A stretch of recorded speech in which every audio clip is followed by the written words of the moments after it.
Hello and welcome to the Team VVV podcast for all your weekly racing game rambles.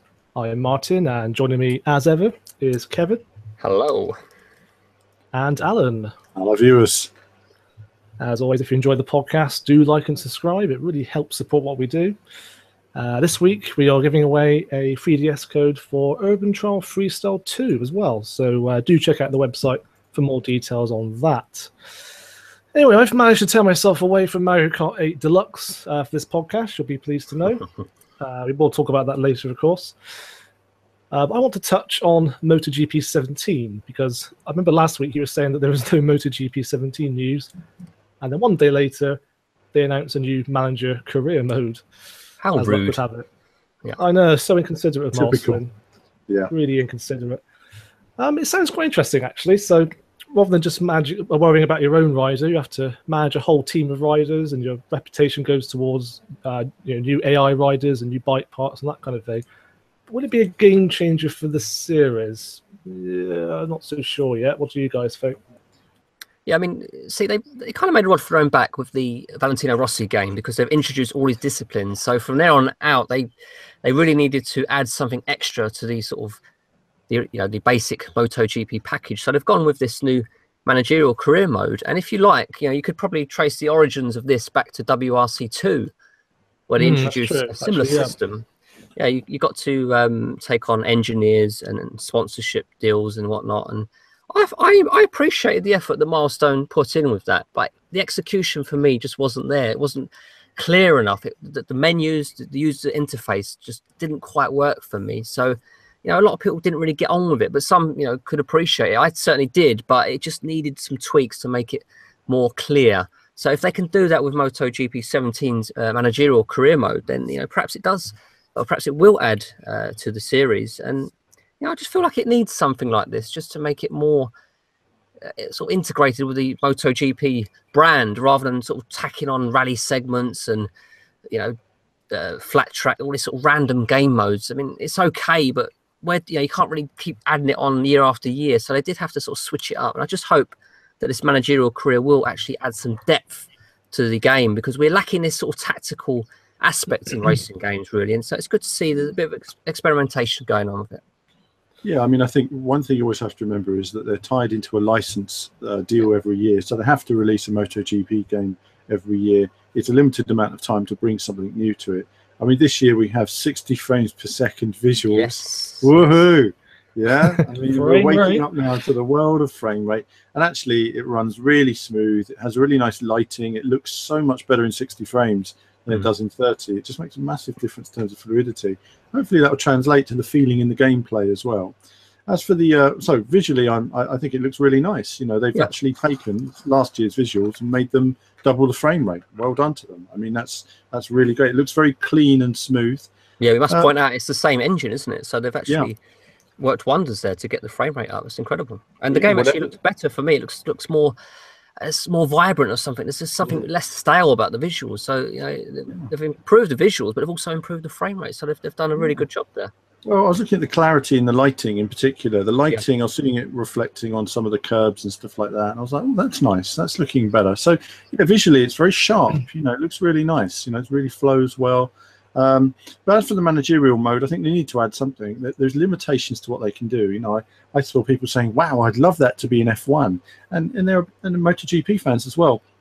It's not just about the riders and the racing, it's about the politics, and it's about the management side of things and the expenditure, and maybe it will add a whole new world of depth. And it's great that Dorna, who hold the rights to it, are allowing this sort of inclusion and to see where it goes. I'm interested to see how it develops in the next couple of years and what the feedback is, but we really can't say much on it until we've seen it running in practice and how it's actually going to work. But it certainly sounds interesting, and I think when I heard the news, I thought, oh, that's interesting. That sparks a bit of interest. So it was a nice surprise to hear that they've been brave in that way, and they've done something that, frankly, more professional racing games should probably have. I think there was a worry a bit that from the initial announcement that MotoGP 17 might be a bit of a incremental sequel, especially after what they did with Valentino Rossi. But like you said before, that game just wasn't really the sum of its parts, was it? I think they tried way too hard to add as many different disciplines as possible, but it should be about the quality of the experience, not the quantity. That's right. That's right. Valentino Rossi, I think, really did suffer as a result. So if they get back to that, if they get back to that core MotoGP experience, this could be the game MotoGP fans have been craving. Exactly, because actually they branched out away from the MotoGP. It's like, and it wasn't even called MotoGP 16 either. So it's a real sort of departure for the series. The MotoGP elements felt very tacked on in Valentino Rossi. It was it was not much different from what I remember from MotoGP 15. Yeah. If anything, the handling was worse.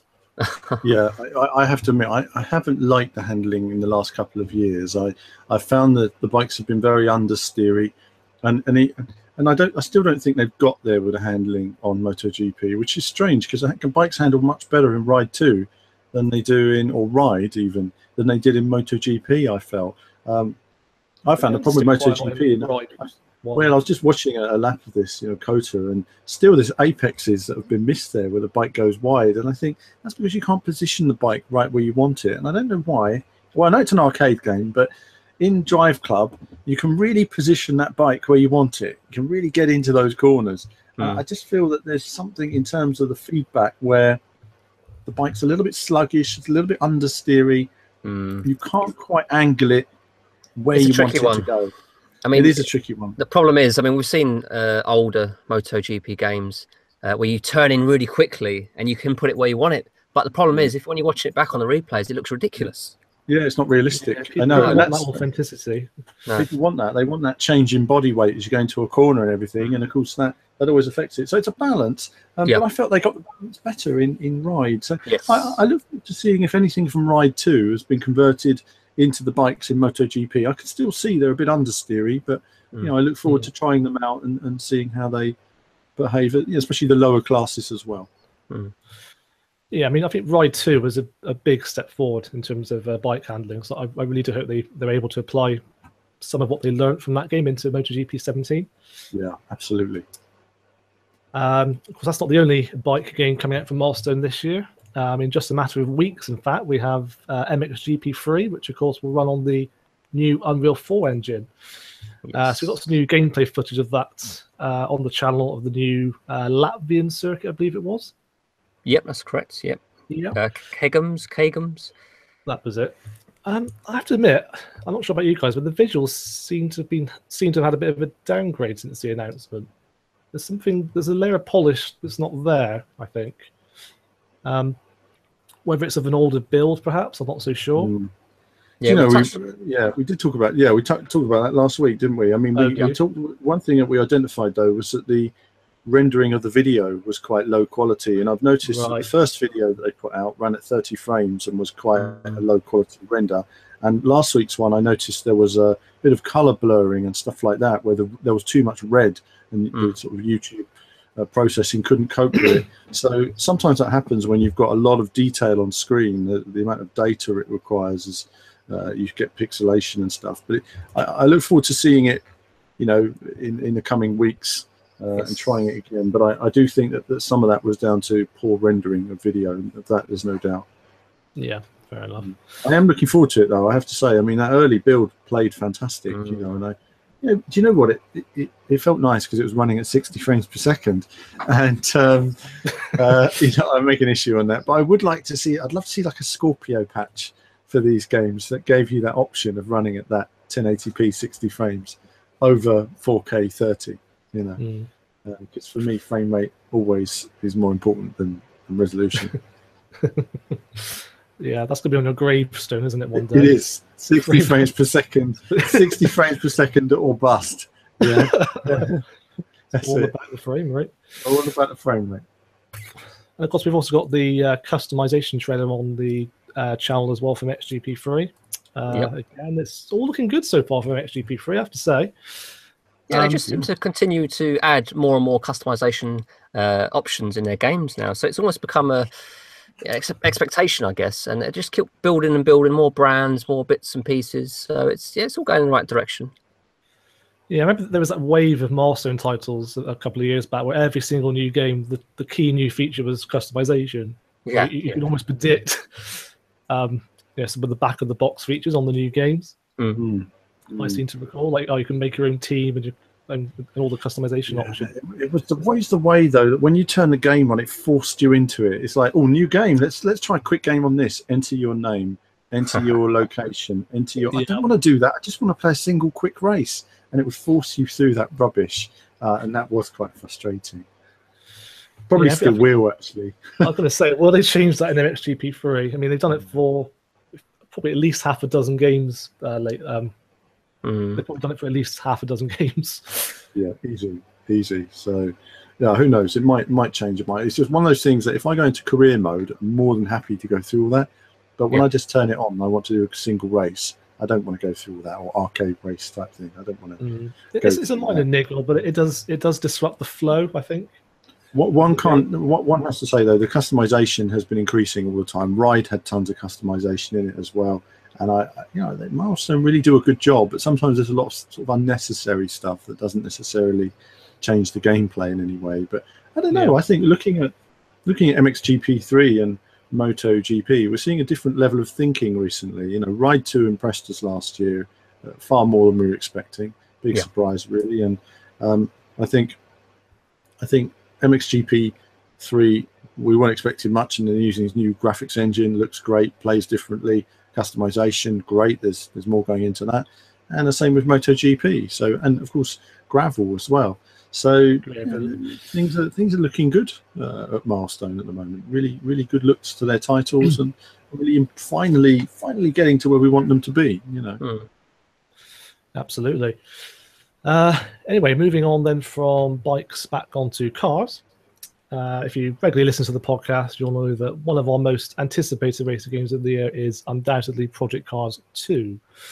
Some new gameplay has been released for it just this week, showing off the mighty McLaren 720S. And I must admit, I do love that trailer. Just the singular focus on the McLaren really works for me. A lot of people are saying that they think it looks last generation, though, which surprised me a bit. Yeah, I mean, I put it this way. I think it's a more refined visuals compared to Project Cars. I think Project Cars looked amazing when it was first shown. I think people were expecting to see, you know, when I was playing Forza Horizon 3 recently, I thought, wow, there's some really nice lighting and tactile effects on things that make things look solid. I think people were expecting more in the way of new effects. You see quite a lot of it on Gran Turismo Sport. There's nice lighting and little effects on the cars and stuff like that. I think it looks a lot like the first one, but a slight evolution rather than a revolutionary step. So I think it's about expectation versus reality. It is still going to be one of the best looking games ever. And I think when people are disappointed, I wonder whether expectations were lying or what they were looking at to get that impression. But either way, you know, especially on your PC or the, you know, more powerful formats, it's going to look, you know, pretty spectacular either way. I mean, even if it's just the original game with refinement, it would look good. I guess you could also argue that if they ramped up the fidelity too much, you wouldn't be able to have, say, you know, those highly detailed weather effects on every single track. Exactly. At least on the current consoles, anyway. No, and that's why, you know, the PC version has the potential to look absolutely stunning. But, you know, it's like you say, I think it still seems like it's in an early state of development. Whenever I see these trailers, I still think, you know, they're not showing much of the game so far. So I think we look forward to when we're seeing more of the different car types in the game and more circuits and more of the different weather conditions. And there's a lot to be revealed on this game, of that there's no doubt. So I really look forward to it. But either way, it was a nice trailer. And I think, you know, following the Rallycross trailer as well, that was also pretty special a month or so ago. We've got the different controller videos going up on the channel at the moment, controller play. You know, we'll revisit all this stuff when we actually get copies of the game. And, you know, no doubt things are going to be improved a lot's got to be improved between now and then. So, yeah, good showing. Of course, you can't forget those dynamic puddles as well. No, of course not. We have a bit of that, especially off the Forza's dull ones.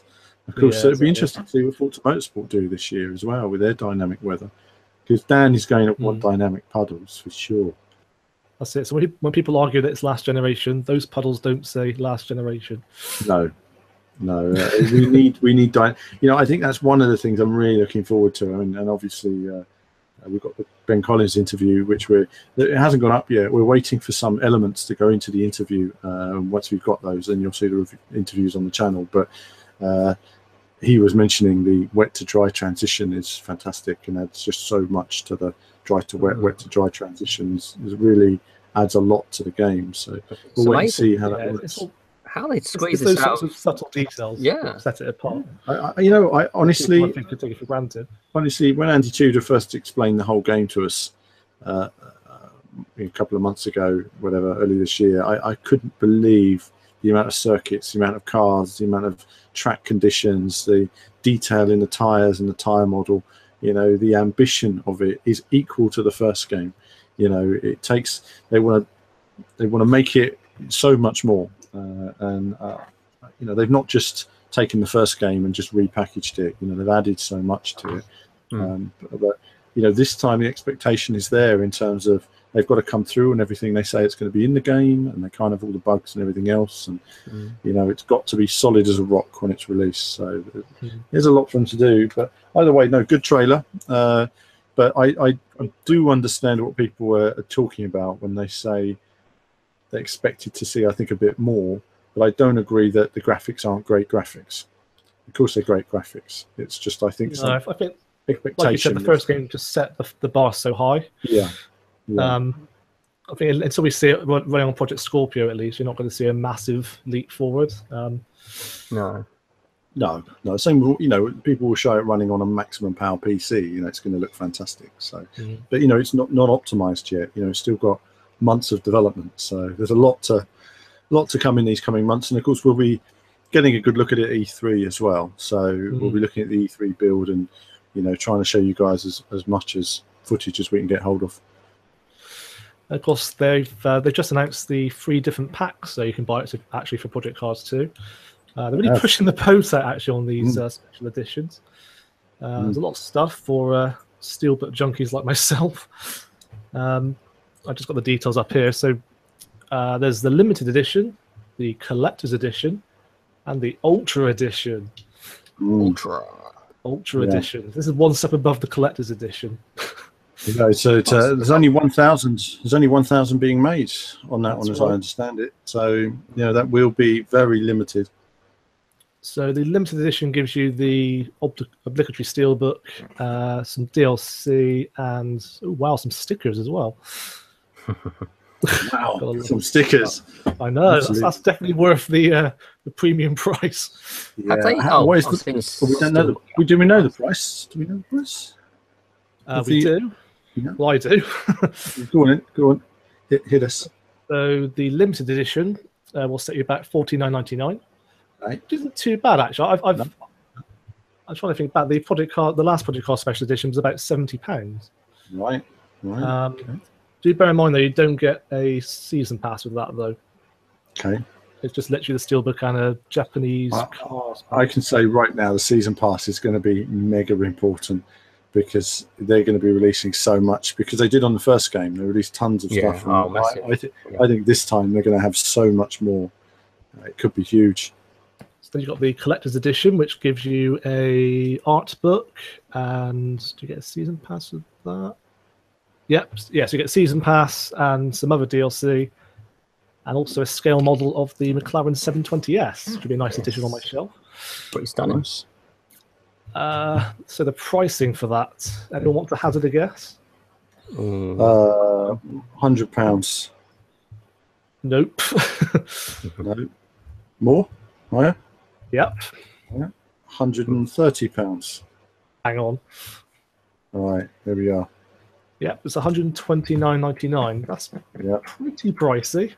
Really pricey. You know, those cars are not cheap. No. They're not, surprisingly. So you just kind of whack the price of the car on and bosh, you get your number. So yeah, I mean, it's you know, it's for the ultimate fan, isn't it? Lovely packaging, you know, for the super fans out there. You know, it's great. The only thing is they haven't announced the pricing for the Ultra Edition. So God knows what that's going to cost. So that basically, the Ultra Edition gives you an even bigger car model and a better box. It does, but you know, that's going to probably be 14999 then, something like that. 14999. I'm just looking at the steelbook now. It's interesting they've gone with the snow surface So it sort of gives it this sort of cold ice blue sort of look to it. It's quite cool, actually. I quite like the artwork personally. I think it's better than the last one. Well, I think the overall thing has had a really nice thought put into it. You know, the stickers and everything. I just think, you know, it's really nicely put together. Some passion's gone into that, hasn't it? You know. Yeah, you can see where some of the budget went this year.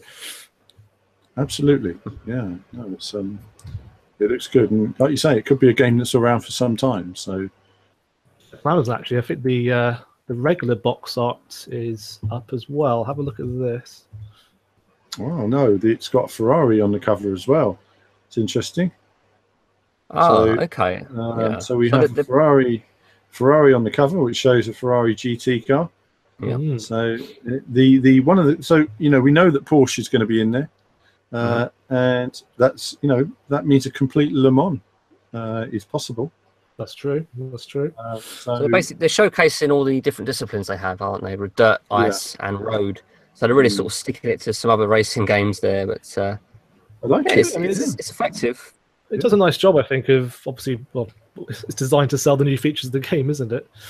Yeah, it's nice though. It's a nice cover. You know, it's a nice action cover. And it, you know, it's funny. A few weeks ago, we were talking about covers, and we were talking about that rally artwork for WRC3. And in a way, it almost feels like that sort of action art. And I like that. It's nice. Yeah, it's I think it's one of the better cover arts I've seen lately. It's not just the front of a car, for example, on a plain background, like some games companies seem to be putting out at the moment. I do like that steelbook, though, I have to admit. Yeah. I think it definitely puts Dirt Force to shame. Yeah, it's still minimalistic, but it's nicely done. It's not. It works, I think, somehow. Yeah, I think it represents the game. Yeah, I think the logo color and the ice, I think, goes well. It has that nice sort of feeling about it. So take note, Codemasters. That's how you do a steelbook. Yeah, don't just stamp a logo onto a box and call it a steelbook. No, nothing annoys me more than that. No, exactly. I mean, it's nicely done. No, I like it. There's something refined about it, and the hue and everything. It's really thoughtfully done. So. Yeah, it looks classy, I think. Yeah, that's it. That's the one, classy. Yeah. Speaking of steelbooks, actually, have any of you guys seen the Wipeout Omega steelbook? Yes, very nice. Very nice. I need that on my shelf. You know what? The moment I saw that, I thought, "Oh my god, isn't it nice?" I mean, they had a little trailer which Sony released recently. It's very short, which shows the original Wipeout, and I thought, in a way, you know, when we heard there was going to be a Wipeout remaster, we all thought, "Oh, that's Wipeout for the PlayStation. It's going to be remastered or something," and it wasn't that. And we were disappointed it was just the PS3 version. I kind of feel, you know, that they're packaging it like a PS1 game when it has no relation to the PS1 games at all.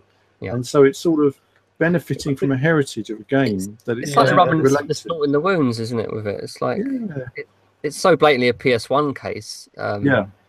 But the games are not PS1 games; they're Vita and they're PlayStation 3. So it's, so I thought it was. The branding is wrong, isn't it? It is. I think it's a little bit misleading. I think in terms of, you might have people who think, "Oh, that's Wipeout 2097 for PlayStation 4," which people would love that. They're trying to cash in on the old game. I was going to say, cash in on older. Yeah. They've even got the see on the artwork. You've got these sort of scratches as well. It's quite well done. It looks good. Back of the box, it's all done just like the original. Yeah. So, you know, it's a very cool cover. I actually noticed that the steelbox is actually being sold separately on Amazon. Yeah, no game. No game for $9.99. You know, I was going to highlight it to you guys, talk to you guys about that. But yeah, I just thought, what the hell? Oh my goodness, very strange. Empty tin for $9.99. I'm saying nothing. Love it. Yeah, because you're going to buy it. No, I'm basically going to buy that. So the PS1 cover is actually it's like an exclusive slip cover, rather than the steelbooks. The steelbook's got different artwork again. So I guess in theory you could buy that one and then buy the steelbook separately. Yeah, could do. Yeah, if you're that way inclined. Because I think some retailers are offering the PS1 slipcover as a pre-order incentive. Some others are also adding the Steelbook as a pre-order incentive. Really? Yes. Oh, okay. I think Game and Shop2.net. So yeah, it's a bit of a dilemma, really. Which one would I get? Yeah, it's an unusual practice, isn't it? Doing that. It's a strange one. It's interesting. Okay, I quite like that artwork myself. Oh, it's nice. It's minimalist, and it still meets the same sort of. Again, it's looked like Wipeout 1, isn't it? Styling. Yeah. As I say, I would have. There's a part of me that would have liked them to have saved these ideas for an actual Wipeout 1 remaster, or Wipeout 2097. But. It's almost like they're giving a little bit of their hand and they're sort of taking it away. You know, they give but they take. They're just sort of testing the waters. If this gets received well, I wouldn't be surprised if they made a remaster of the first couple of Wipeout titles. I have no doubt. The trouble is, I think if this was a remaster of the originals, I think it would sell far better than one that's so fresh, because looking at the visuals, they don't seem to be much of a leap past the PS3 version. Yeah, I mean, that's if they called it Wipeout HD Remastered, it probably wouldn't sell as much. I don't know. Essentially.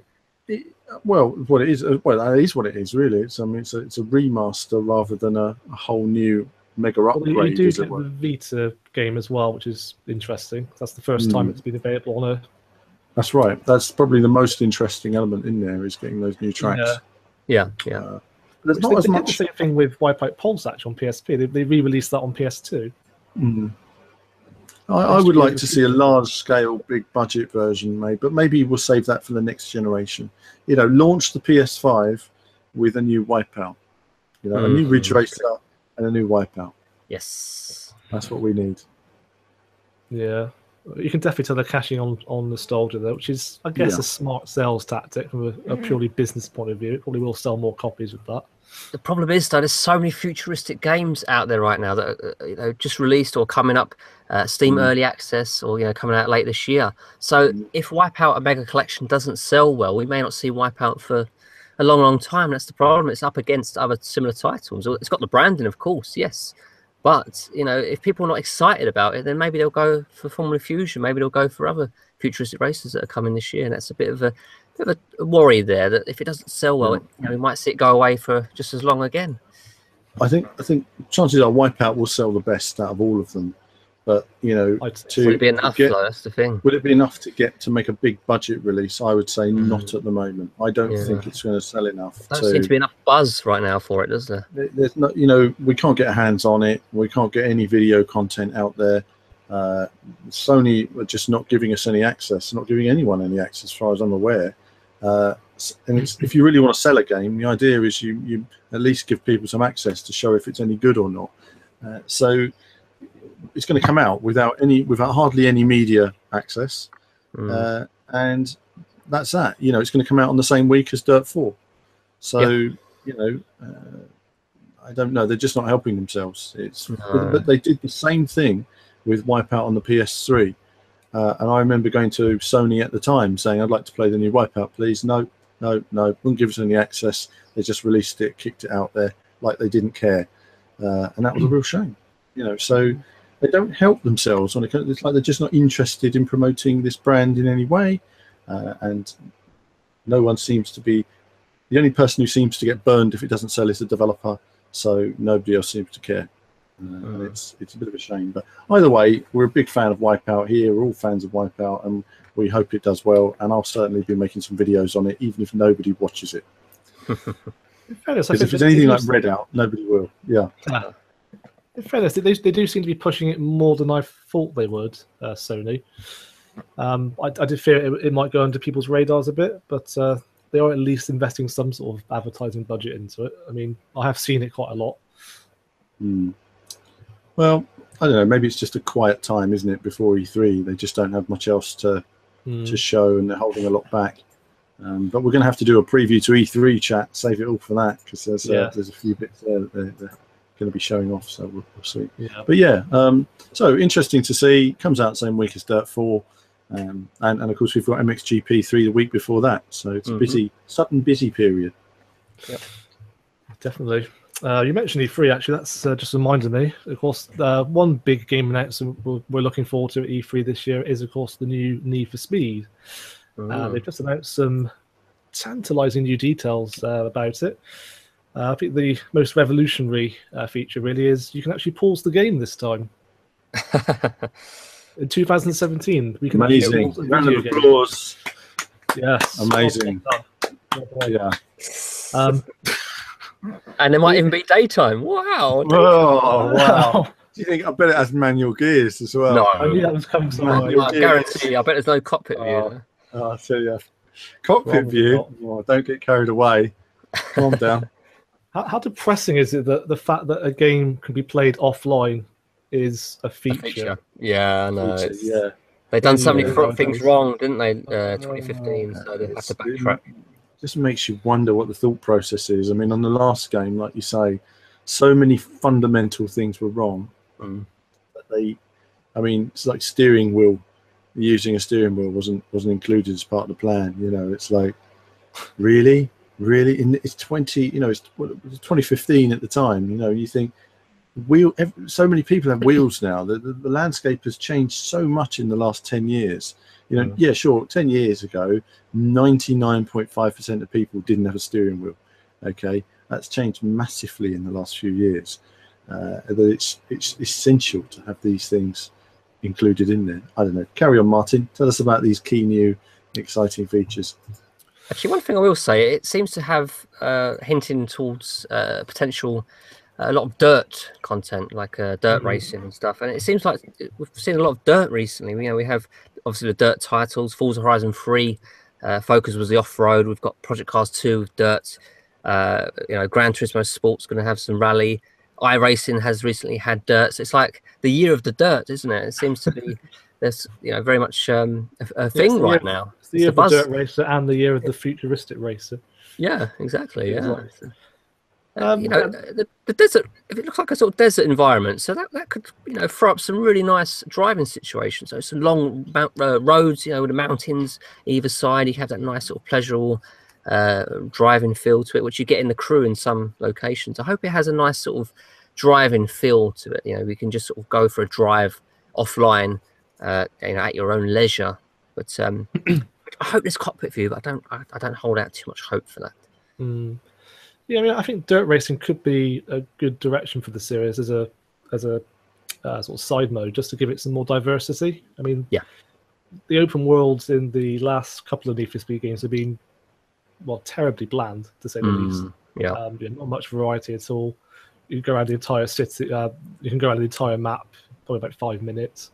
And people want the boundaries broken. We want to go where we want to go. The crew, Forza Horizon 3 just opens up those boundaries, and very much Need for Speed is very much sort of behind the curve, as it were. They need to really open up those roads, open up those off-road areas, and give us a true off-road experience, like a true open world experience. And hopefully this new Need for Speed will have that. But I don't expect a huge map if that's the case, because it is a massive undertaking. Even with someone like EA behind it, it's still a lot of work. It's only 2 years development as well, we have to remember. So yeah, 2 years development. I think they're building upon what they already had. So I don't think I think that there's a lot of assets already done in terms of customization, stuff like that. I think the problem with the previous game was it was all sort of style over substance, really. It was a wonderfully stylish looking game. It looked amazing in trailers. It had roads that you just wanted to drive down. When we were previewing it, we were saying, wow, these graphics look great. And we knew that there were lots of features that weren't implemented yet that we thought were going to be in the launch version and obviously didn't make it, like cops that could actually chase you. But the game was just so limited. I mean, like I say, the cop chase is not working properly. That's a fundamental part of Need for Speed, is having amazing cop chases. But there just wasn't enough to do in that city. There wasn't enough evolution in terms of what you were doing, where you were going, or where you were driving, and it just needs more. So I think the problem with Need for Speed is it has no real identity. It doesn't know what it is. It's been a constantly rebooted game over the years. It's changed so much from what it originally was. I don't know, people keep talking about Need for Speed Underground like it was the greatest game ever, and I think to myself, well, it was all right, but it was broken, utterly broken online, and the game itself, it was fine for its time. But if you release that game as was now, it's not fine by today's standards. It's quite limited. And, you know, I think that people have a rose-tinted specs of what that was, and bringing up today, oh yeah, we want a racing game where you only have nighttime. Where you had that, it's dull. You know, we want different times of day. We don't want different weathers. But what I want is I want to see an evolution in a city. So I want to see lots of traffic when it's busy during the day or during rush hour. I want the city to change and have a vibe, whether it's a radio show or whatever. You know, I want it to have, you know, when I was watching a film the other day, Night Stalker, was on TV the other day. I was watching that, and there's some awesome car action in there with is it Camaro? Martin, you're talking about Nightcrawler. Nightcrawler, yeah. I love that film.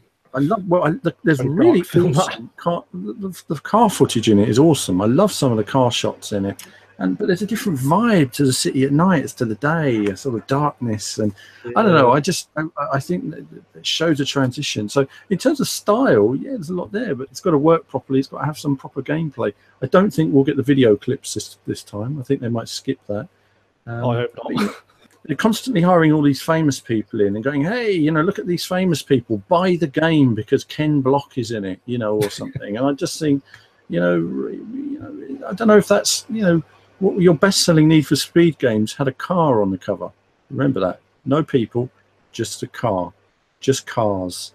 All the best Need for Speed games just had cars. It wasn't about people and everything else.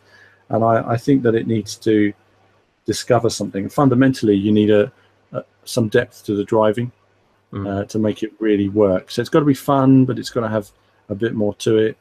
So the last one obviously wasn't great. Let's see what they pump out this year. Let's see if EA even give us any access to it. Honestly, you never know. We'll always try, guys, you know, to get some footage, but we'll see. We'll be at E3, but at the moment we don't have any access to it, but we'll try.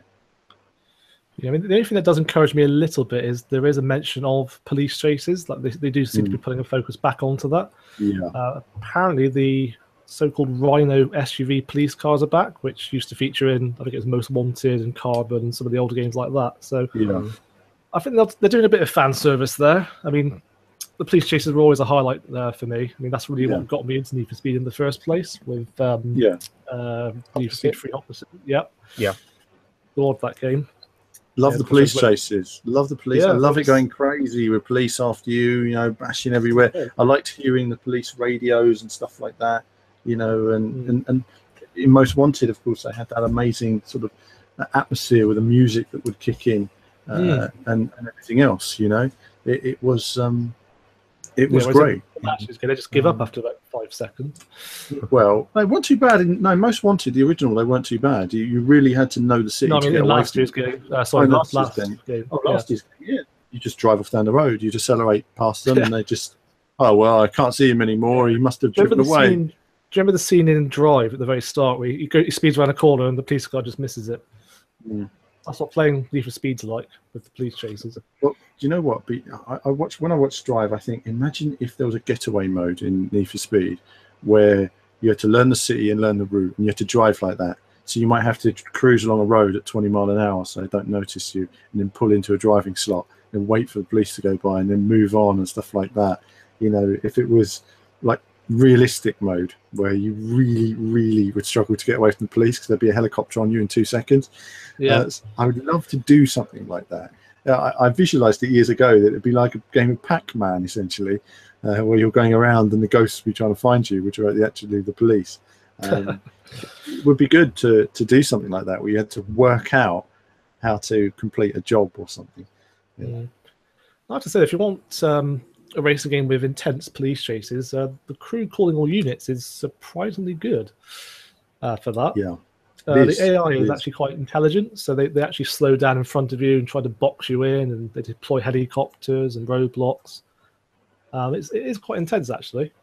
I do wonder if they're going to announce the Crew 2 at E3 though this year. There was an interesting post on the Ubisoft website saying that there's going to be no new updates for the Crew in the next sort of few months or so. Yeah, it's been 2 years now since the first game as well, so that to me says, could we be looking at a sequel this year in this very crowded year for racing games? We might be looking at an announcement for a sequel. Ubisoft have this method normally of announcing a game that's coming out early next year. They just seem to do this all the time. And it might be a trailer. I hope they give you a proper gameplay trailer, because when they announced the Crew, I remember it had probably the most amazing trailer ever, showing these like cop chases and cars in this city. And I thought, is this real? I was so hyped for the Crew, you know. It was a MotoStorm moment again, wasn't it? Yeah, it was a MotoStorm moment. And I think, you know, I suppose what it was is that we just got our PlayStation 4s and Xbox Ones, and we didn't know what the systems were capable of in terms of their limits, you know. We quickly realised that the first range of games were the limits of the console. It's never really got much better since then. So, yeah, let's see what, you know, if there is a Crew 2, you know, it'd be good to see where they go with it and how they take it forward. You know, what are they going to do that's going to make it so different from where the Crew is right now? One big criticism I do have for the Crew is the cars all sound the same to me. It's like, it's such a unforgiving aspect of the game that, you know, we need cars to feel unique, not only in the way they handle, but the way they sound. The sound is so important. And, you know, whether I'm driving a McLaren or a Ford, you know, they just sound so similar. And it's like, I need that. I need that special feeling when I get into a car and drive it. And I just don't really get that with the Crew. There is some great driving moments, of course, don't get me wrong. But with the cars, they just sound the same. It's just such a crime, you know. I hope they really nail that aspect if we do get a sequel. And who knows where it'll be set, you know. You need a sunny location, I think, with open world games. You can't really have a dull location. It needs to be somewhere sunny. So, you know, but, you know, certain areas have been done before by Forza Horizon, so it'd be interesting to see where they go from here. I mean, I'd love to see one set in Europe, for example. That'd be amazing. Yeah. You get to see all the various landmarks. You know, it'd be amazing is if they suddenly said, maybe driver Europe or something, you know, they had a new driver game or something. That would be amazing. Yeah. That would be amazing, I think, because it would utilize the Crew elements on an open plan environment. But if they, with the different gameplay of Driver San Francisco and the ability to teleport from one car to another, which was awesome and inspired, that would be something. What a game! So something to think about. It probably ain't going to happen, Martin. Calm down. No, I'm not getting my hopes up on that one. Definitely not. No, they'll probably announce, I don't know, Driver Speed Paradise 2 or something. Imagine that. Oh, no. Can you imagine exactly. Watching that live? There's a new driver game. Oh, my God. Oh, it's on mobile. It's coming out this September. Oh, amazing. Amazing. Yeah. The ultimate troll for driver fans, wouldn't it? Yeah, absolutely. I mean, they're not the game we all want. Let's hope we get something. We'll wait and see. Who knows? I mean, they've got nothing at the moment. Crew's getting old. They need something new. So I mean, with the Crew, I think they've rinsed it as much as it can be rinsed now. I think with these expansions and stuff. So you know, I want to see a sequel. I really do. I want them to improve on a number of aspects that I feel that they sort of dropped the ball on you know, with the sound, for example. For me, the expansions, the Crew Wild Run, it sort of departed from that more sort of serious nature that the original game had, and it was almost like they didn't know what they wanted to do. So it was a bit of a mixed. It was an odd expansion for me. It didn't really tie in with the original vision, I thought, with the Crew. But who knows where they'll go with number 2? You know, they've got a lot of resources there, so you just never know what you're going to get. And it's the same with a new Need for Speed as well. You just never know what you're going to get. So it'll be interesting. There's some excitement there because we just do not know. Yeah, hopefully we'll be quite pleasantly surprised, but we'll wait and see. Actually, speaking of surprises, of course, you've probably been wondering when we get onto this, but Forza Horizon 3 Hot Wheels expansion came out this week. It's probably one of the biggest surprises of the year so far. Who knows? It could win our biggest surprise of the year award. Who knows? Yeah, I mean, I think all of our childhood fantasies probably became a reality this week when that came out. I think it's fair to say. Well, maybe if it was the Matchbox expansion. Or a Majorette expansion. Or Corgi expansion. This could go on. It depends on where you are in the world, doesn't it, I guess. I personally was very surprised, and I think it's very brave and a good decision. You know, it was off the wall, and why not see a bit of something off the wall? There's so little creativity now because of the budgets involved in making these games, that given the opportunity to do something different, they tried. And I think good on them. You know, whether it works or it doesn't work, the fact that there's a bit of innovation should be applauded in that sense. Yeah, true. Yeah. And I'm pleased that they've taken this. It's not just another racetrack. It's not just another mountain with some roads on it. We've got all that. And I think Blizzard Mountain was the logical extension of that to an extent.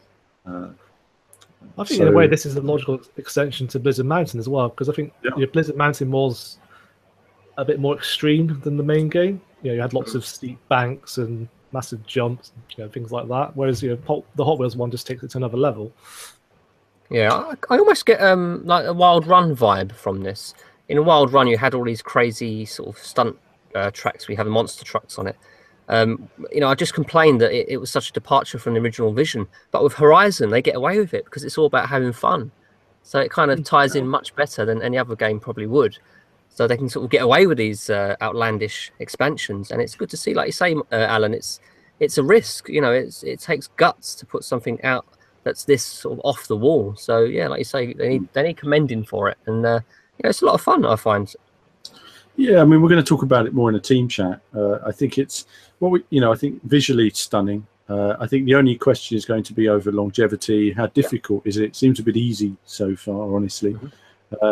But I just love the idea that I'm playing on a toy set. And whenever I'm racing around it, I'm actually thinking of the toys and imagine trying to regress into my 5-year-old body or something.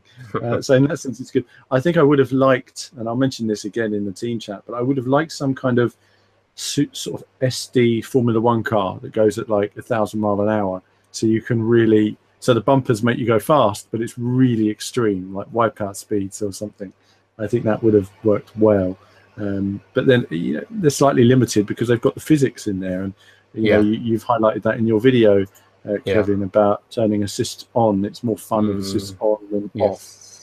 So we'll look at that in a future video. But first impressions are, I would just say, technical and visuals are just incredible. And what they've managed to get out of the Xbox One is unbelievable. We've also got a very extensive interview with Playground Games coming on the website very soon, where they go into detail about aspects like that, just how they managed to push the hardware to its limits. They also respond actually to our criticisms about the main game being too easy as well, which I thought was interesting. But we'll talk about that more when it goes on the website anyway. Absolutely. In next week's podcast. Actually, fully enough, I actually played the GTA 5 Tiny Races multiplayer mode the other day, which of course came out just before this and has been compared to it. I have to say it was very, very disappointing. Not what I expected at all. Instead of like in Forza Horizon, you don't just do single player races. It's an elimination mode. Yes. And that's all there is. It is free though, isn't it? We have to point out. Yeah, it is, but it's definitely not coming from such a big company. It's disappointing, I guess. I don't think Codemasters will be losing any sleep over it, put it that way. No. The handling is really twitchy as well, so you end up falling off the track pretty much on every corner. It just wasn't very fun. It's pretty much the opposite of the Hot Wheels expansion. Yeah, cheaply done. Yeah. So just kicked it out the door, really. I just rushed to try and cash in on the interest in micro machines. Unfortunately.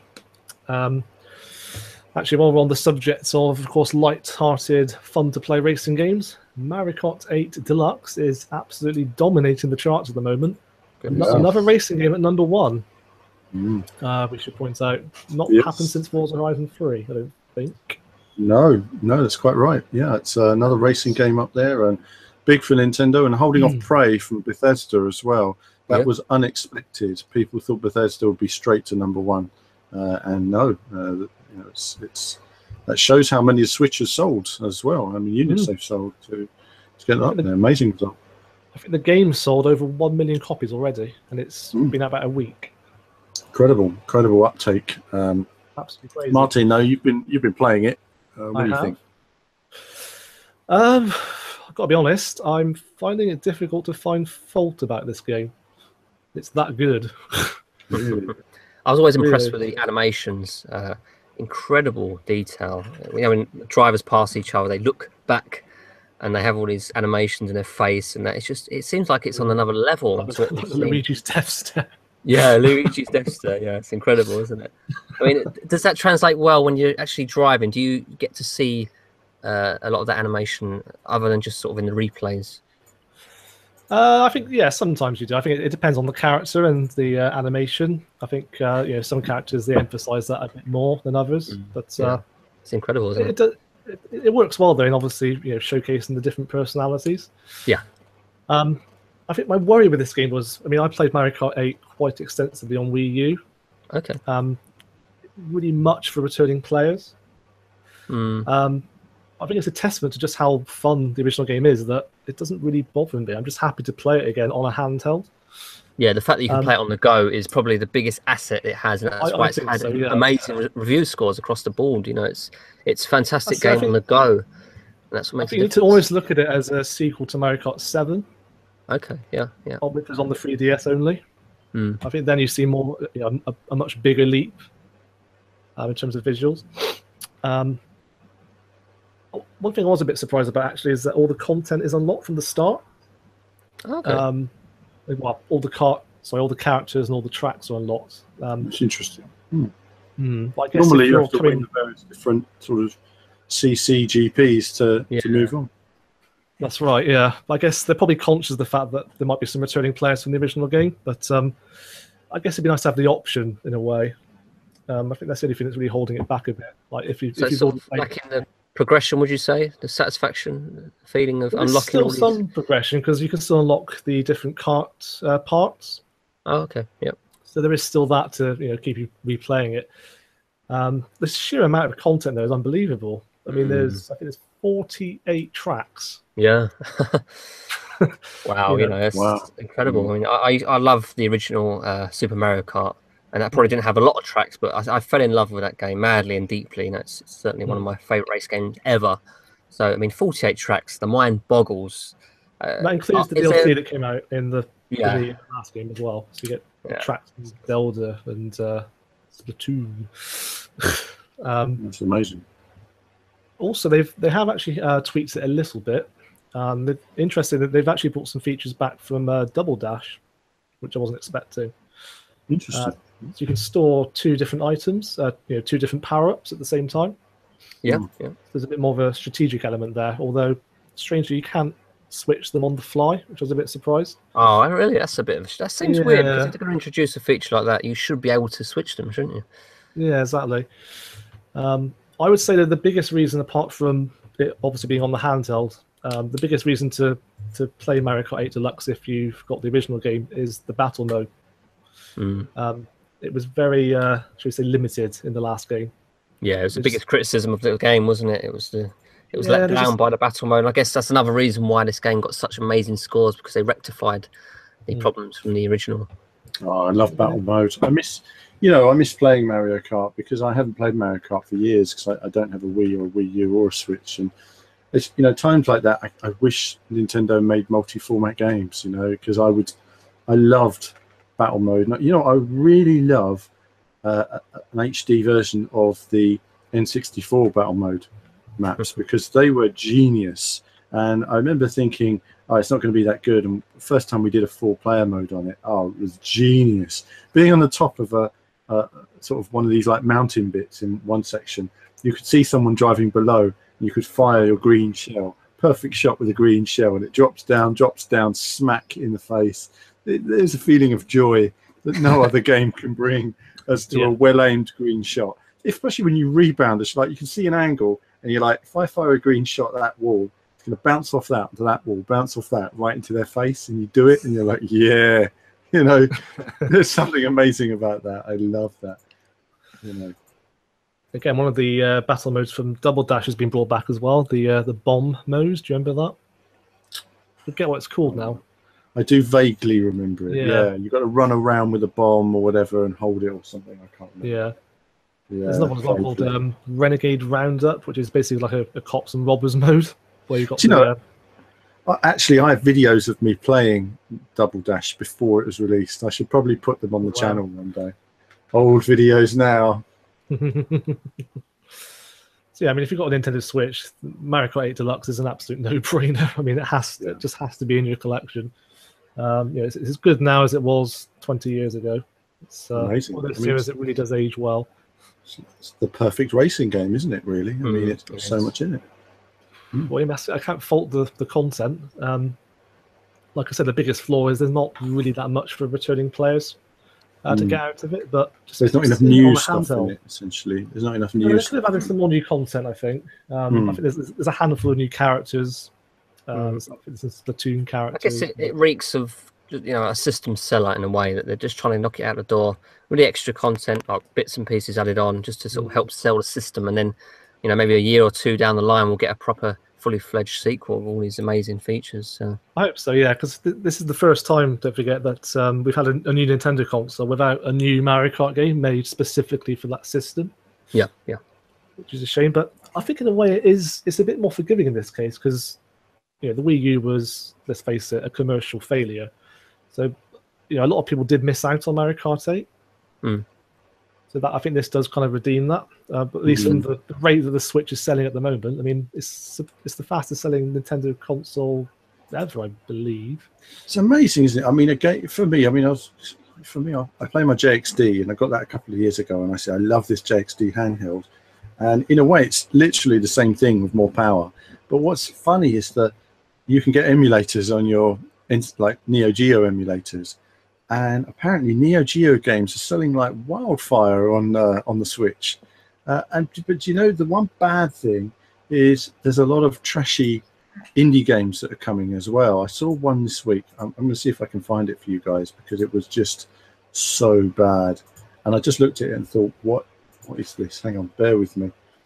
I'm going to find this game for you. Actually, yeah, I was browsing the store the other day. There's a Neo Geo racing game on Switch. Actually, I think it was called Overtop. No, Overtop. Overtop. Oh, right. Wow, I'll have to look at it. I've probably played it because I've played all of it. I may even own it. I just can't even remember. But I do own 60 Neo Geo carts as well.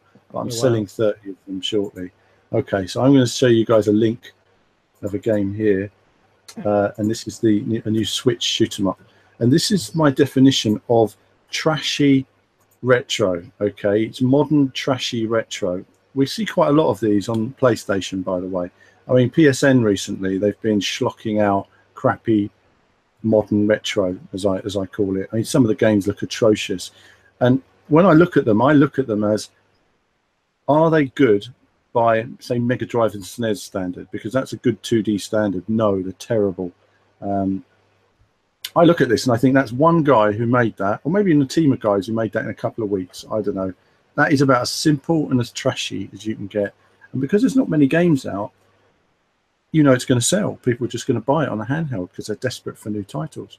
Well, what's really weird is that I spoke to a couple of indie developers who make quality indie games, and they said, we can't release our games on the Switch because they're working with friends who worked on Wii.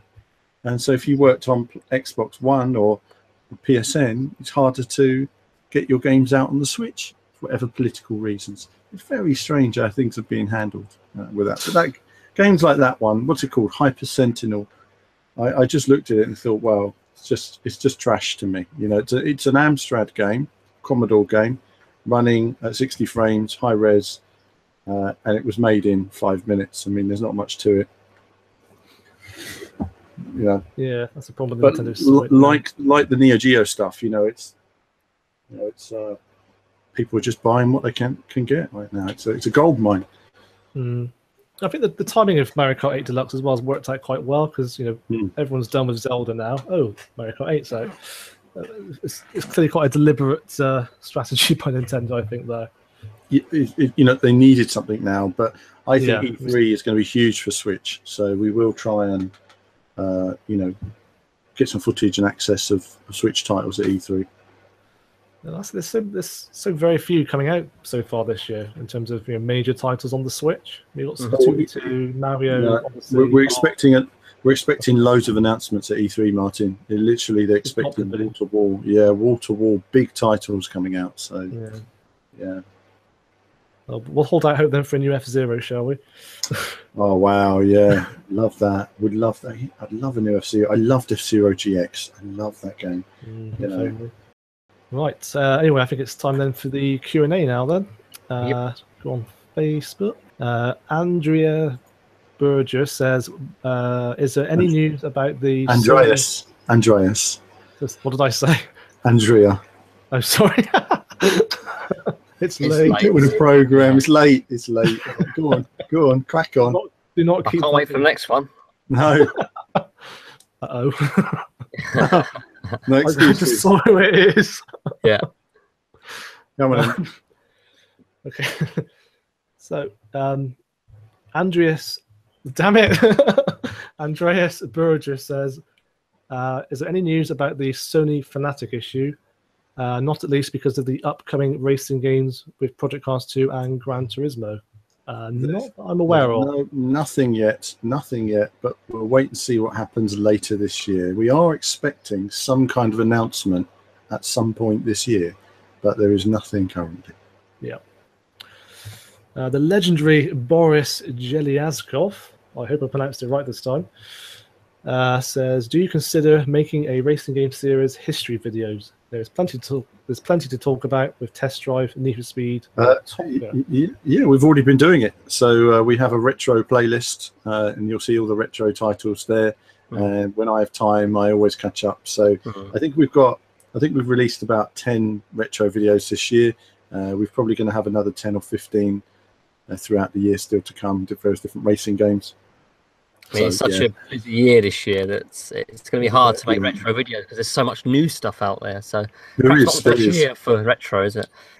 No, I mean, it's something that we'll put it out time to time, but that playlist will continue to build over the years. And I love retro, and I'd love to do more on it. So there is going to be a lot more to come. There's no doubt. Yeah. Jake Annette says, any news from Bugbear on Wreckfest? No, they've been very quiet again lately. It's boring, really, isn't it? I think the console versions were announced, wasn't it? Definitely last summer, I think. Yes, we've gone quiet, isn't it? We know nothing. Yeah, I mean, they've released a couple of updates in the last couple of months or so, but I think they're pretty minor, like a couple of new tracks and cars. But yeah, nothing really major happening with Wreckfest at the moment. No, I mean, the last major thing was the Stuntfest mode, wasn't it? Or the Stuntfest as a standalone game, wasn't it? I think. So that's last year. I'm always checking for updates on Wreckfest, so you'll be the first to know when it happens. Yeah. I just religiously follow that game. Adam Lee says, any thoughts on the Thrustmaster T700? Well, it's a name that's been bandied about, but there's no solid backing to that name. So we'll just have to wait and see. I mean, we saw the new Thrustmaster GT wheel last year, whatever that's going to be called. And of course, that will be released nearer to the game. So our expectation is that we will probably see something at E3. There's got to be some announcements. I mean, Gran Turismo Sport has got to have a big trailer and announcement at E3 revealing the full game and the release date. That's got to happen. So I guess when we see that, we'll also see this GT wheel demonstrated for the first time, and when it's going to be released as well. That common sense would say that's got to happen. Suffice to say that if I'm at the show and I'm there, I will try and jump on it, get a hands on, and give you guys some feedback. One of the things that is important, though, is that the game delivers in terms of the force feedback. Absolutely. Right, over onto Twitter. VaporX says, do you think it's possible for the new Need for Speed to be a success with all the competition this year? We kind of covered that earlier, but the answer is yes. I mean, EA have massive marketing. They will release it near Christmas. They'll market it massively, and lots of people. There are millions of people that will buy it just because it's Need for Speed. Yeah. So yes, it always has a potential to do well. Yeah, I think too, like we keep saying, there is definitely a gap in the market for arcade-style races, city races. Yes, I guess we got gravel this year. Even so, the more the merrier, to be honest. Yeah, I am looking forward to the new Need for Speed if they take it back in the right direction. I mean, the last one was a misstep, but we'll see if they've learned the errors of their ways. Richard Fazakurli, probably haven't pronounced that right. He says, when do you think we'll see console footage of Project Cars 2? And was Ed's PC IndyCar vid screen tearing and choppy in frame rates? Frame rate. Right. Well. Ed's video was done on PC and it's unoptimized in terms of the code. There's a lot of work being done to improve things. It's very early, and we don't know what the PC setup was or anything else like that. So there's, in terms of correct drivers and everything else. So there's a lot to come there. We can't go by that. As for the console versions, again, we're expecting to see those at E3 for the first time. So if they're there, we'll be on it. Lastly, Jamie Arscott says, when will you have a MXGP3 gameplay and review? The truth is, we have no idea. No date currently, but as soon as we can. We know it's out at the end of the month, so we just wait and see, but we have no idea. Just to let you guys know, there's a couple more questions here that I've been sent as well in relation to that post. First one from Stephen J. Jacques. He says, could Project Cars 2 actually beat GT Sport its own game? I'm referring to the fact that P Cars 2 has dynamic weather, time and track. I think Project Cars 2 has the ability to be a better game, but the marketing machine behind Gran Turismo is literally 100 times the size. So Gran Turismo will always sell more. It will always be huge. But in terms of quality of game, there's every reason that Project Cars 2 will be by far the better game in terms of the options and contents that it has. Yeah, it's certainly a more comprehensive package. It's just whether they can put all these elements together and make it run nicely. And, that's right. On paper, it's a winner. One of those things. Yeah. And then finally, the next question is from Luke on Twitter. He says, what is, in your opinion, the game that feels most realistic? I've chucked my Beamer and a C63 around a few corners. I'd say Project Cars. Well, the easy answer to that is, in terms of dry conditions, it's Assetto Corsa. Yeah, I agree. Drifting, car weight, everything. It's pretty much a slam dunk there. But let's wait and see what Project Cars 2 is going to be pretty darn close. And with the extra weather conditions, it's going to be very interesting again to see what. I mean, I think it's been helpful having Ed doing it because of his real life drifting experience, because he's spinning the wheel and using the car weight and everything else. It really brings home whether the car and the wheel is working correctly there. So yeah, I mean, we're going to be thoroughly testing. The content's going to be huge on these games later this year. I mean, I'll be, between myself and Kevin, we'll be knocking out videos left, right and centre. There's so much more to look forward to, but we'll talk more about that on our E3 preview. And incidentally, actually, with Assetto Corsa, of course, let the developers share their commemorative photo of the Best Handling Award on social media. So do check that out if you haven't seen it yet. That was really nice to see. Really nice to see. Great to see. Proud, don't they? Yeah. Brilliant. Absolutely brilliant. Right, well, that's it then for the Q&A, and I think also this podcast, unless anyone has anything more to add. No, I think that's it now. I think, like you say, we're going to keep knocking out the videos. We've got one more Project Cars 2 video to come. We're going to have some more Gran Turismo Sport beta content coming up from Kevin.